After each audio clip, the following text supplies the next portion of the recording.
Good morning, everybody. Welcome back to our installment of Scott Selections here for Wednesday, June 9th. Before we get into today's play of the day, quick recap of what happened yesterday. We had a nice, easy winner in the NBA with the 76ers -5 at -113 on DraftKings. The line climbed all the way up to around 6.5 or 6, depending on where you ended up getting your line.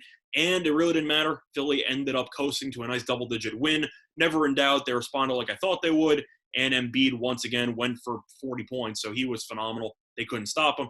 And Philly dominated in the paint. So game went the way that I thought it would. Picked up a nice easy winner, and we'll look for another easy winner here on Wednesday. And for the play of the day, we're going to be going back to baseball. We're going to be looking at a matchup between the Toronto Blue Jays and the Chicago White Sox, taking place at around 8:10 p.m. Eastern Time. And for the play of the day, we're going to be taking a prop, something that we haven't done so far during the baseball season. It's going to be on the White Sox to score first at +114 at DraftKings. The time recording of 2:50 a.m. Eastern Time. Couple reasons why I like the White Sox score first. First of all, if you are not familiar with this prop, the reason why the White Sox are favored in the game and you have plus money on this prop is because of the fact that Toronto does bat first, since Toronto is the road team. And if Toronto scores in the first inning, you do not get a chance to match it. You simply lose. So, in other words, you need to make sure Toronto does not score in the first inning. And I think that with Lynn on the mound for the White Sox, there's a pretty good chance of Toronto being held to 0 into the top of the first frame. Looking at Lynn's numbers, 1.23 ERA overall with a .92 whip.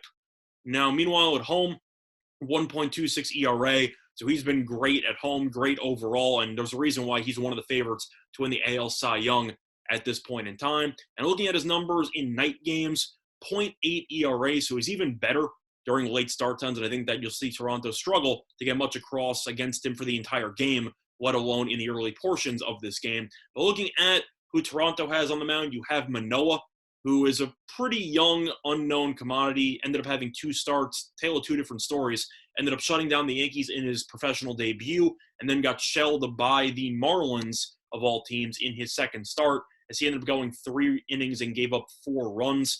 So a little bit concerning that the Marlins torched him, and I do think you'll see Chicago jump on him early, while Toronto should struggle offensively against one of the best pitchers in the American League based on his results so far this season. But looking at the first inning run breakdowns here, the White Sox are averaging the 5th most runs per game in the first inning, and the Blue Jays rank 18th in runs per game in the first inning. So I do think you'll see the White Sox be able to at least have a good opportunity to get one across, especially get plus money against Manoah, who you still don't really know if he's any good or not. People might have overrated him after the Yankees start, but the Marlins start left a little bit of concern in, I'd say, my mind, and I'd say in the minds of Blue Jays in general, because he only went about 3 innings in that outing. And I think that you'll see Lynn probably go 5 or 6, maybe give up 1 run, maybe give up none. But with Manoah, who could potentially get Lynn up against this elite level offense, I think you'll see the White Sox score first, which is a very, very solid deal, especially if you shop around as mostly at even money. At +114 is simply too good to pass up. So the play today, once again, here for Wednesday, June 9th, is going to be on the White Sox score first at +114 on DraftKings. Bye, everyone.